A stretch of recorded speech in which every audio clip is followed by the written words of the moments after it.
That for you, it doesn't feel like a disorder. It feels like something else. Can you say what it feels like? It's a gift. It's an absolute gift to me, and I wouldn't want it any other way. But I see it as an adaptation. I see it as artistry.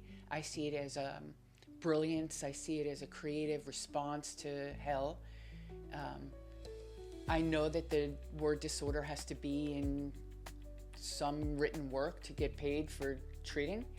And I also don't even like dissociative identities. Like I see it more as multiple personalities, which is a diagnosis that existed when I was diagnosed, um, because they're full beings, and I think it's more respectful. I don't know what it means to be single-minded, and I have no interest in it. So. Welcome to Transparent Boundaries. My name is Fabio, and I'm a practicing therapist in Baltimore, Maryland. In this podcast, I'll be inviting other therapists to explore how their unique personhood shows up in their clinical role.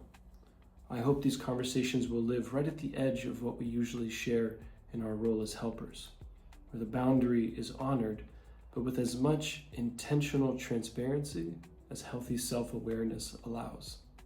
And my first guest brings this all into full color. Jane Tambreé is a clinician with nearly 4 decades of experience. But what makes this conversation unforgettable is not her resume, but her unique experience of truth. Jane lives and works within a system of multiple personalities, what the DSM now calls Dissociative Identity Disorder. She only recently came out publicly about her diagnosis, and in doing so, is now creating a bold new space for deeper conversations about serving those with DID and the creative and adaptive nature of identity itself. In this conversation, we went beyond diagnosis pretty quickly. We explored the layered, creative, and adaptive intelligence of the human psyche. We spoke about how trauma shapes and reshapes a person continuously, how healing isn't always about integration. When dissociative forces cannot be undone, then it becomes about internal collaboration. We learned how to trust the many selves that can form in response to shattering events. This episode is a journey through her life, her work, and the radical act of living transparently as a clinician with DID. Jane invites us to wonder, what if identity isn't so static? What if we're all more multiple than we admit? I'm so honored to open up this series with someone who really, truly embodies the theme I've been so hungry to explore. Here's my conversation with Jane Tambreé.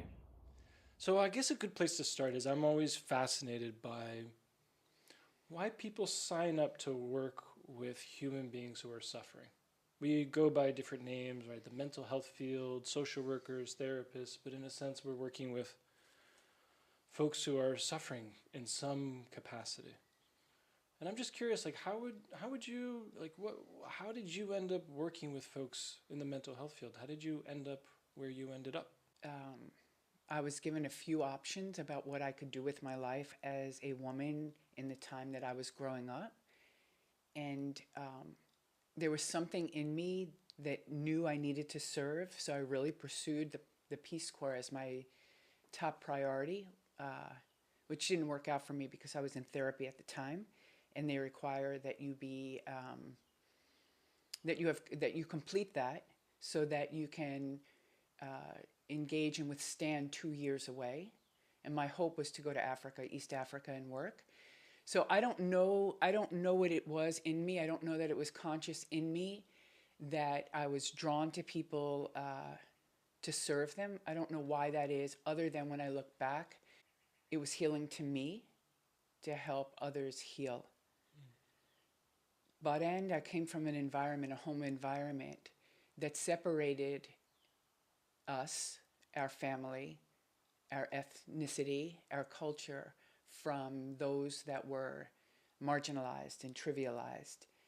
And I think I was acting against how I was raised, because the populations I ended up working with would have been populations that my family would never have supported. And in fact, made statements about, like, what do you need that for? Why do you want to work in those environments? They're not like us. So there was an unspoken expectation that I go to college And I went to college and got a sociology degree, which you can't do anything with. That sociology, psychology, social work came easy to me. It was something very natural to learn. I didn't have to work too hard in school to do well. I think because of the rumblings in my own heart. I think that's why I was called to do it, not knowing it was really going to provide me with a profession. Part of me feels like I fell into it, and part of me feels like I was guided to it, and part of me feels like I was using it to call insights, my own insights into my own life. Because my early life was buried until my first job or late grad school. So things were rumbling and surfacing along the way. Yeah. We're always thinking about these boundaries between our personal self and our professional self in serving others. And right from the beginning, right, like late grad school, first job, you were already feeling that there was a two-way street. As you were beginning to step into the field, you were also receiving insights from the work and the study that you were engaged in. I didn't have any memory of my own upbringing until my second year of grad school, I think. And had I not had a mentor professor guide me into therapy at that point, I don't know that it would have surfaced. But my first job led me to my first memory, personal memory. So I don't think that was accidental or coincidental. I think that was, I was led to that. And then as I learned about my own life and really dove into the pain of it intentionally, I think it made me, it created a level of sensitivity and desire to help. Because I also knew that I came with certain privileges, like education and economics and, a safe community, not in the house, outside of the house. And then I brought all of that in.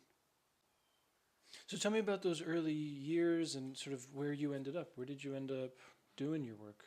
My first job was with sexually abused children in social services. And I don't know why I took that job.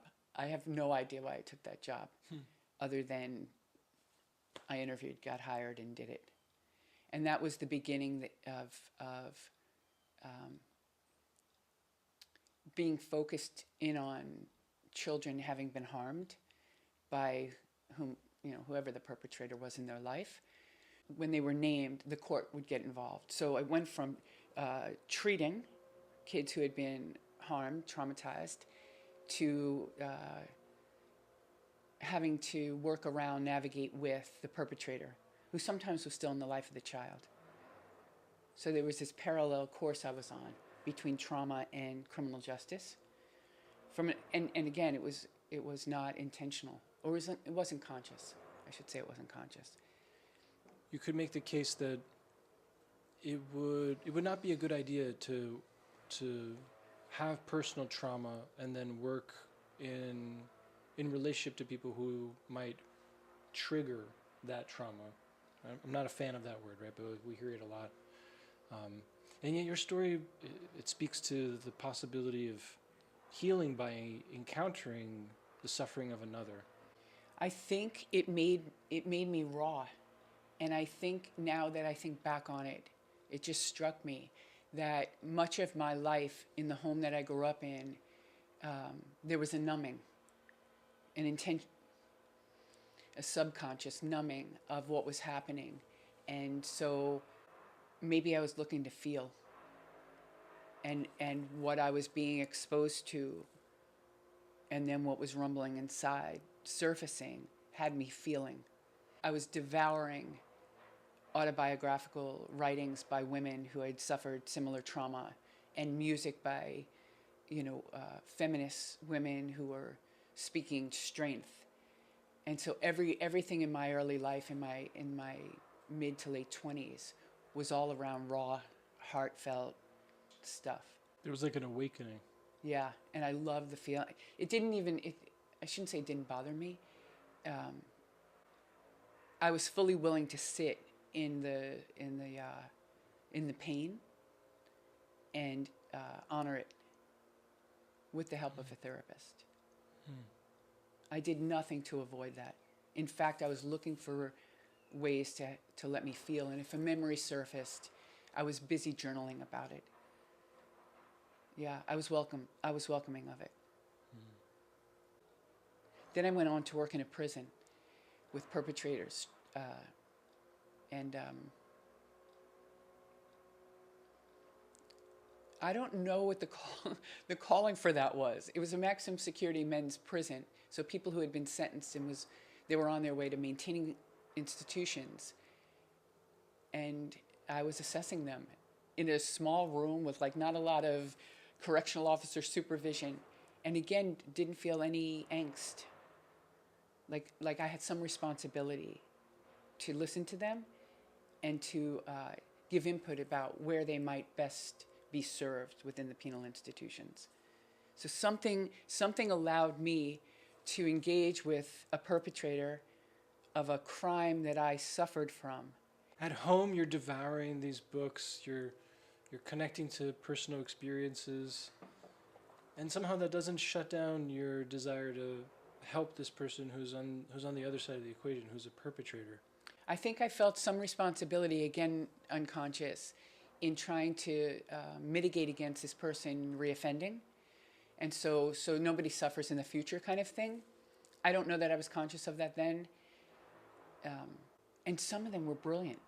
They were wise, and if you listen to their story, you would have heard their own suffering that they then manifested outwardly, as most men do stereotypically, right? And women who might cause internal suffering for themselves. But I felt some responsibility, and they didn't scare me. They also didn't look like my perpetrators. So I think there was capacity to separate a little bit from me feeling like I could have been one of their victims, because I never felt, unless they were sociopathic, I didn't feel overly concerned. That's fascinating, because you kind of named two paradoxes that transcend this either-or thing, where even though you were victimized, that didn't shut down your ability to connect and empathize and have compassion and understanding for the other, and that it wasn't a choice between siding with the victim or siding with the perpetrator. Like you just described the kind of the fundamental logic of compassion, that by taking care of the offender, you also protect future victims, right? That it doesn't have to be a choice between the victim and the perpetrator. By healing the perpetrator, you protect future victims. And then also how them, the folks you were working with not looking like the people you were raised around, not only is that not a barrier, but it actually allows you to connect in a way it's less tangled up with your own experience. That the other actually doesn't have to be this like inaccessible person. Like you can actually, maybe in certain contexts, connect easier with them. In my personal life, I was drawn to folks of other ethnicities and religious choices and socioeconomic backgrounds. And again, I never tried to fully analyze it, but I think it had a lot to do with leaving my past in some way behind. Maybe the people in my past, not so much my past, but the people in my past behind, which led to a lot of travel around the world, feeling the strength and the spirituality and the courage of people who were born into suffering or born into resourceless places, and still loving. They're still loving, and they're still generous. And there was something about that. I grew up in a situation where there was a lot of my need to place things, to organize things in my brain, to understand, didn't really allow for the full beauty of my essence. My essence was squashed or hidden under necessity, under practicality. From there, I went on to work in an outpatient mental health clinic with treatment-resistant clients, so people who had the old Axis I disorders, psychotic and major affective disorders who could not follow a treatment plan that was written up by some clinician about the expectation of the client. So we were in the street kind of meeting the client where they were, which I think only lends itself to having incredible compassion for the client who is maybe overtaken by the symptoms of their, of their experience, their psychiatric illness experience. And I think that also lent itself to softening,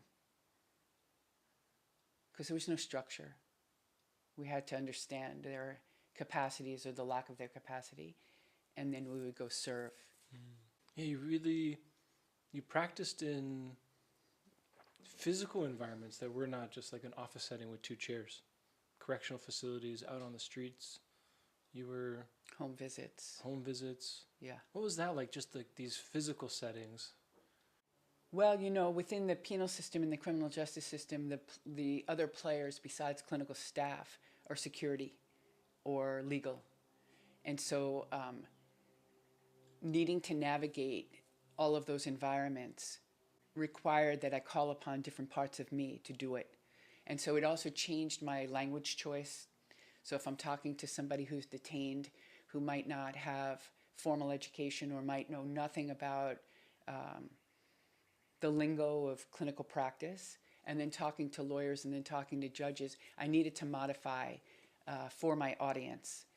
And so heart came when I was sitting with the detained person, because for me the job was to get as much of their truth, whatever that was, from them, to understand their needs, to then advise legal folks. And then I would have to go into a courtroom and testify using clinical jargon, and then also be able to explain the clinical jargon because I'm talking to legal folks. So these were skill sets that I think you don't necessarily get in a school setting, that you have to develop on the job. But if you want to touch your client, you have to come with some heart, some exposure of heart. And then walking into a courtroom, I have to maintain a middle path. Yeah. No taking sides. There was no taking sides within the interview either. But it was the seeking of truth, their truth. Yeah, and there's a tension in that, this balancing between being open and yet having a controlled openness. It's not this unconscious, unaware openness. It's an intentionality, which is required if you're working in a courtroom where you're being taped. Every word you say is used by one side or the other. It's all controversy. It's all being litigated, right? So whatever you say is being used to favor one side or the other. That's the intention. But in the midst of interviewing a defendant or a detained person, I'm just calling upon myself, without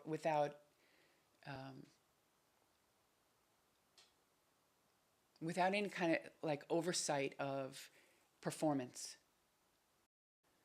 There's no sloppiness in clinical practice to me. So there's a naturalness to it, but there's also a deliberateness to it. Yeah, too much structure and it loses the humanness of the interaction. And then too much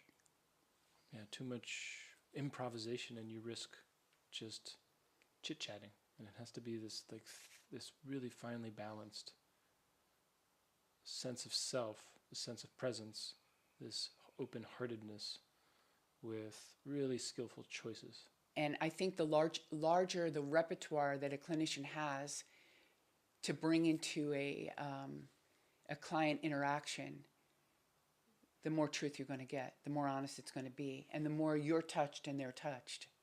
Yeah. But you must have a large repertoire, I think, which means to me that you can't have a specialization and have the client fit into your specialization. You must be able to call from all that you are, which brings me back to all that autobiographical reading and the travels I did, and those things lending themselves to me as part of my repertoire. So speaking of that, right, like the drawing of yourself and expanding your own sense of self so that you have that large repertoire, not just the stuff they taught you in grad school.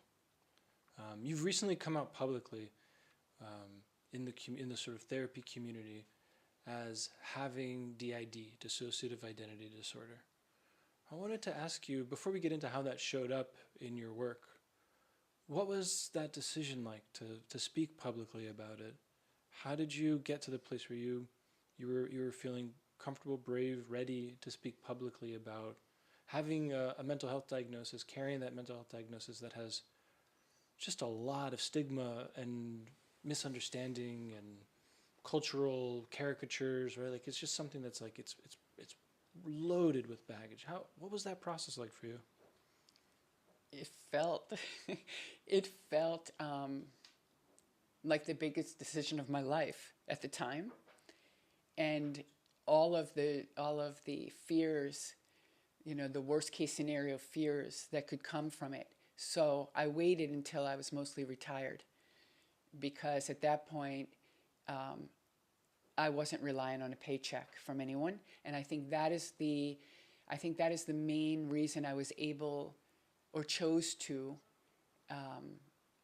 speak about it. And I did it first in a clinical setting. I created a webinar and then invited folks to come. But in the title of the webinar, it outs me as having DID. But I was terrified to bring it to the forefront, because I thought people will now filter everything they see about me through that diagnosis. And when I started asking people who were close to me, who didn't know and then learned, most people said, we had no idea. The entire time we sat next to you at work, we had no idea for 20 years. So the decision was difficult because of what I made it out to be, because the response wasn't that intense. The response wasn't that dramatic. But I also knew that I couldn't name it while I was trying to take care of my daughter financially, and I didn't trust that it wouldn't be used in some way to, I don't want to say harm me, but to judge me. And my reputation as a clinician was good. It was really good. So I didn't want anybody to have reason to say, now we have to look carefully at her, or look differently at her, I should say. Yeah. It was terrifying. And there was a lot of discussion. Yeah. And then it was like, no big deal. Well, let me step back here, because there's always this interesting question of what we call something and how what we call it changes the nature of the thing. If you were to not use the language of DID, of Dissociative Identity Disorder, how would you describe from the inside? Because I think that's what's interesting. As a clinician who experiences it, you don't have to speak of it from the outside, from just the research. How would you subjectively describe what this is? I have full beings living within the shared body. And so the full beings come with a physicality, a mentality, preferences, ages, races, genders, storylines. And in my early 20s, when I was first diagnosed, and journaling a lot, because I would sense a surfacing of an alter or a part, and I would journal to learn more about that part. There's a fullness to each alter. There's an absolute fullness, and roles that they play. So they're just full beings living within a shared body is how I would state it. Some are still living in, I think, what people call trauma time. So still very much afraid, still very much tortured. There are some who have had no experience with harm. There are elders. There are some who are would be considered to be protectors. And I was lucky enough to have a system that mostly works in cooperation. Alters know of each other. They don't necessarily interact with each other. They seem to interact with me. And my experience is different than others. So I've been in the company of people who have been diagnosed with DID, who have had incredibly difficult lives. maybe because they couldn't find a clinician to help them, partially because internally there's conflict and there might be parts that are self-destructive, which I've had some experience with, but I don't even call it self-destructive anymore. Parts that have harmed the shared body. So I just want to say, naming these things different than the old clinical perspectives is so important.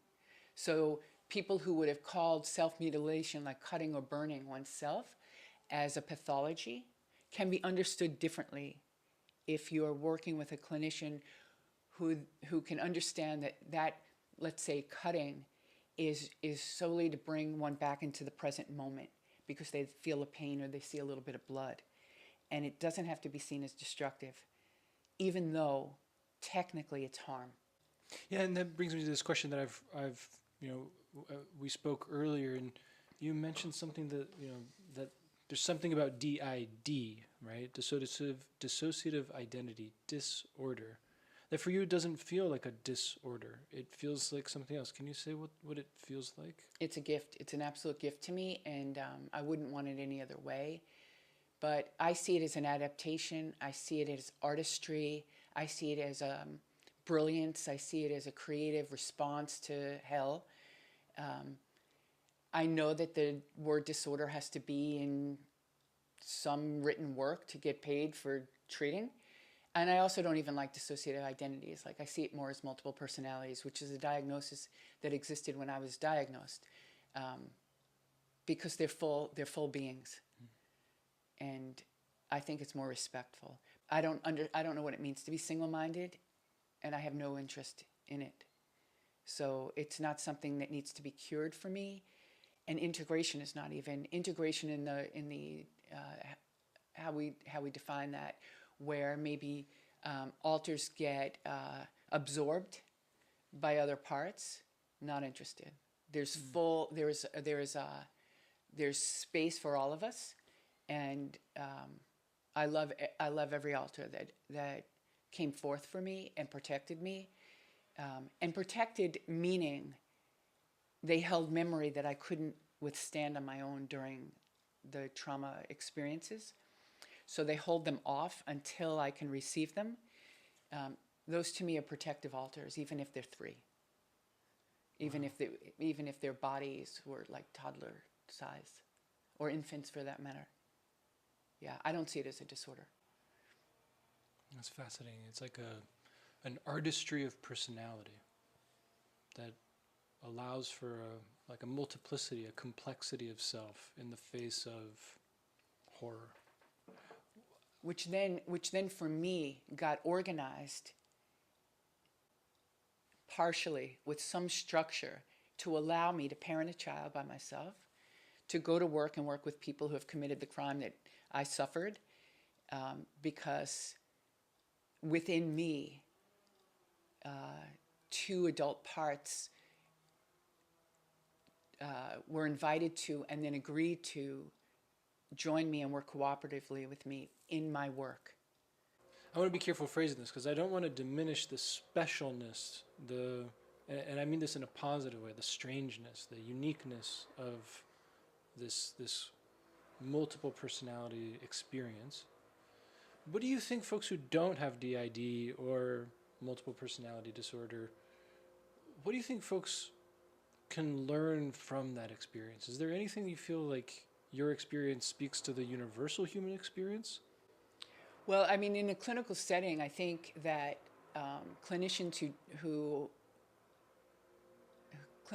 don't have multiplicity still have aspects of themselves that can be used to provide, greater, deeper, more respectful interactions. I can't speak to it personally, but I'm sure that clinicians who don't have the splitting off or the fracturing still have aspects of themselves that could be very beneficial in their clinical interactions with clients. I just happen to have names to them and understand their personality structures to know that they would serve me and the client well. I don't know if that answered your question, but there are a lot of people, I think, in clinical practice who want to separate themselves from struggle. So as somebody's trying to assist somebody, we get off on this idea of we're going to make better for them. You know, we are the expert. We've been unharmed, and you don't know, you don't own from where you come. And I think that ends up being a deficit. So the sensitive parts of you are I think, are necessary in the practice. And not overtly. Yeah. No walking in and saying, oh, I suffered the same thing. Or, yeah, I have an addiction too. No. None of that. But know it. Know it and have an understanding of how it manifests. And then you have your own responsibility of growing through it. Yeah, the image I have in my mind as you speak is you allow it to surface, and then you ask it to recede. It's not a either or, that it either surfaces and stays there, or it doesn't. It can't show up. That it informs without getting in the way. Yeah, absolutely. Okay. Wow. And it's a dance. It's a dance because like I said, depending and not to use diagnoses to figure out how to be in communication with a client, but as I'm receiving from them, I'm sorting in my mind, like, what are they saying? What does it mean? How do I interpret it? Where do I place it? And depending on all of that will help me then determine which part needs to come forward, which is now automatic. But then before interviews, I would do internal work on my way to the client to say, okay, and call them by name. Are you in the forefront? And then I would sense them, and off we would go, kind of thing. Yeah, and it's speaking to one of my experiences that's strange as a clinician is I am definitely the same person in between sessions, but I also experience myself slightly different with each client. Like, I'm not exactly the same person. So maybe it's not as, the aspects of my personality are not as clearly defined as what you experience, but there's this strangeness that I don't fully experience myself as one cohesive person. If I see 6 clients in the day, I have 6 internal experiences that day. Isn't that the repertoire that that we're talking about? And also this two-way street, that it's not like, oh, so-and-so's coming in, I got to change into this version of myself. It's like, if I'm really present, open, and intentional, they bring out just naturally a version of myself that meets them where they are. And there's this sense, it didn't happen early, but after 10,000 hours of practice, like, you start to just, the repertoire just, they come in and they start doing their dance moves, and you just sort of adapt to their dance moves, and now suddenly you're doing a different dance, right? Until something shakes you a little bit, and maybe now you're leading the dance, depending on what's being offered to you. But if a clinician is in their own self-study, a lot can happen. And that to me is like one of the great benefits of this kind of work is I feel like I'm constantly getting stretched, and I'm discovering new parts of myself, or maybe I'm soaking in parts of other people. I'm not really sure. Like, more and more my sense of self feels less bounded, solid, consistent. Doesn't that have to come with willingness? Yeah, you have to be willing to be affected. You have to be willing to be impacted. Which means then that this us and them, I've got it together, you're the one that has the problems, or you're the one that needs me because I know better or I know best, becomes problematic. Yeah, that's an interesting other non-dual paradox, that in order to impact the other, you have to be willing to be impacted. Yeah. And why wouldn't you want to be? Yeah, I don't know. I feel like a lot of folks don't want to be impacted. Yeah, that's why I'm raising it. And I think going back to my career, the choices of populations that I worked with required that I was humbled, because I was in their environment. They didn't come to me. I went to them, except for the small private practice I had. So when you are in a prison setting and the person comes to you in shackles and cuffs behind, or sits behind bars, already there must be some feeling about that. Or if you go to the projects to see your client because they don't have economic resources or formal education, that's an experience in and of itself. This is what they're living in. You're visiting and leaving, but you must feel it. You know, the lights are out, they're hungry. That, I think, needs to impact you. Not to devastation, but consideration. You know, in therapy school, you learn about Did you say therapy school? therapy school or graduate school, therapy boot camp. You learn about things like, you know, Maslow's pyramid, and at the top of the pyramid is this term like self-actualization. And what I'm hearing from your experience, what I'm noticing in my experience, is that that process of self-actualization actually dissolves this illusion of a single, unified, stable self. That the self is much more of a two-way street with the world.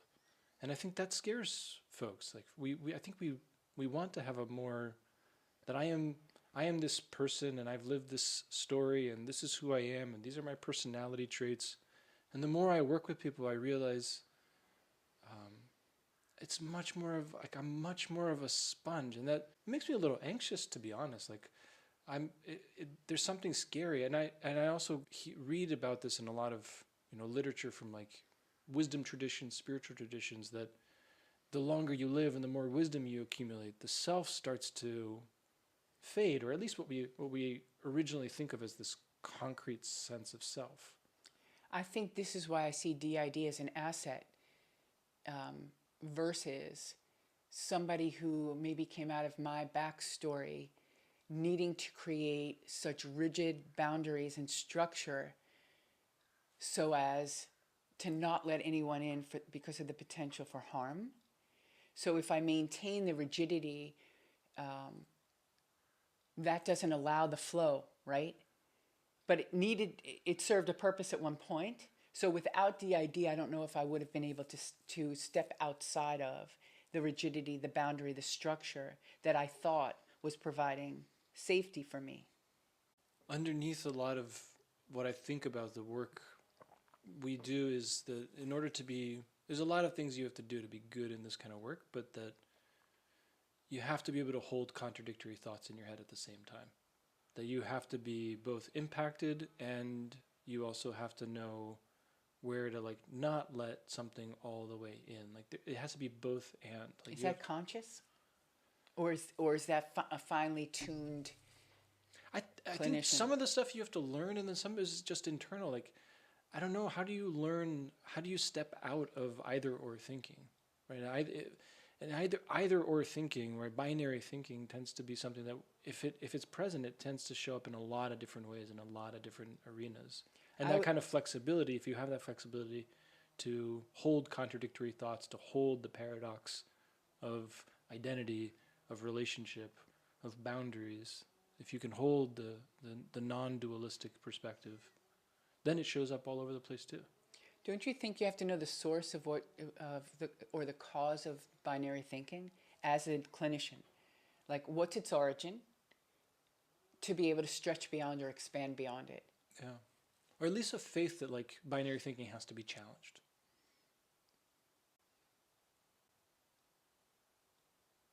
Because that's what I heard in the beginning of our conversation, where the other, right, that in a binary space, there's like my people and your people. But you were saying, like, in your story, the other, because of your experience of suffering with your people, the other actually became more familiar to you. More, you were able to have a level of intimacy in those relationships outside of the therapeutic work, right? But, right, that, like, that's not what we would expect in either or thinking. It's like my people, your people, right? These are, and there's a subverting of these binaries in deep human relationship. Which I think kept me alive early in my life. You know, that categorizing and understanding and scanning the world and assessing the world for danger. So it was dangerous, not dangerous, the binary thinking. And then somehow, and maybe these are alters who surface going, yeah, we're not we're not under threat anymore. And we're especially not under threat when I'm wearing a badge that gives me an identity and power that I didn't necessarily earn, or maybe earned, allowing that sorting to recede, so then I can join. So the minute I put on the work clothes or the badge that says I work for the court, that lends itself to something. Yeah. And who's dressed? Who's dressed in those clothes? So nowadays, after you've come out publicly as a clinician who is an expert both in treatment but also in experience with DID, we've talked a lot about the past, like let's talk a little bit about the future. Like, what are you moving towards? What do you want to do? What's next for you? Well, I'm in a place in my life where I want to feel freely. So without constraints, without the guardrails that jobs have and maybe need to have, or maybe are forced upon. So the way for me to be free and feel is to teach about how to view the experience of somebody with DID. So teaching feels like the way to allow myself to be fully me, at the same time as using my intellect. So my intellect and my experience together, kind of thing. And I don't really know what's to come. That's fascinating that this multiplicity, this fluidity of identity, it's still ongoing. You're still experiencing your sense of self as a story to still be written. It's not locked in. Well, because I was shocked into understanding that my system is not. It's not a solid thing. You know, I was on my way internationally to Bora Bora a few years ago, and I think it was like 4 hours before I needed to get to the airport, and something internally said, "Don't get on that plane." And so I stopped and I journaled and I tried to call forth, and this is not an alter that I knew, and all I got was a sense. I mean, I could see her vaguely, and I got a sense that she thought that this was too far away and it was unsafe. Not because somebody was going to do something to us, but maybe because she, who came to the forefront, didn't have capacity to be that far away, and didn't want me to go, didn't trust that we'd be okay. So without that negotiation internally, I would not have gotten on that plane. And I gave her a choice. You know, I had to help her understand that our shared body, is not going to be harmed because she's not going alone, which she didn't know. You know, she didn't know. She was just rising for the I don't know, several months before, which I didn't even identify as an alter because it was somatic. My sense of her was physical. I gave her a choice. She can come with me. I would keep her safe, or she could stay back with my daughter. And she chose to stay back with my daughter. So I had to re-engage her when I got home. Is this making sense? Yeah. Yeah. There's still yous being born? Yeah, and I didn't know. Nobody in my life ever told me that once the system is formed, that I always thought it was over. You know, once I knew who they were, after a certain age, they'll all kind of introduce themselves and we'll be good. We have like a shared family kind of thing. I had no idea that I could continue to be introduced to new parts. I didn't know any of that. Yeah. So the structure of my work life and the structure of my parenting required something of my system different than it does now. Because right now my daughter's an adult, and right now I don't have to go anywhere outside of my house to work. So the whole system is now, you know. There's space for things to move, to grow. Yeah. That's fascinating. As needed. Yeah. And they tell me what's needed. Yeah. By surfacing in a certain kind of way. And that goes back to the thing that we want We want to think of identity as this solid, single, cohesive, organized. What is that? What does that serve? What purpose does that serve? I think it makes a tidy narrative, right? And like it's sometimes hard to hold complexity and to think that like actually there is no central organizing force in the brain, just to speak of it neurologically. It's just networks on top of networks on top of networks on top of networks. Like there's no You're organizing scaring force. clinicians listening to you. I mean, because of the need for or the desire for order. Yeah. Because the order leads to quote unquote safety. I think that's true. But we conflate order with kind of singularity, as opposed to like the order of nature, which is None. it's chaotic, but it is ordered. Like there's a balancing of forces that creates order without there being a dictator telling everything what to do. There's a relinquishing of control, though, isn't there? Yeah, and it's scary. But it's also exciting because what it says is that exciting process of discovering yourself and developing yourself never ends. Before I became a therapist, my first love was philosophy. And in philosophy there's, this idea that over time that there is no such thing as being. There's only becoming, right? That everything is just constantly unfolding. Aren't you? But isn't it your experience that a lot of people in this field they've become, done, period. I became a therapist. I'm done. I don't know. That's why I want to interview people, is because there's the public persona that we present, and then there's like all the craziness that's going on inside, right? Like before you came out to the world as having DID, like no one had any idea of the infinite complexity of what was going on internally. And that's what's so exciting about you speaking publicly about this, is that it opens up space for even folks who don't have DID, who don't have that multiplicity of personality, to also acknowledge in themselves and speak to the ways in which we are many. We are not just one. Yeah. Thank you for coming. It was a pleasure talking to you. Thank you.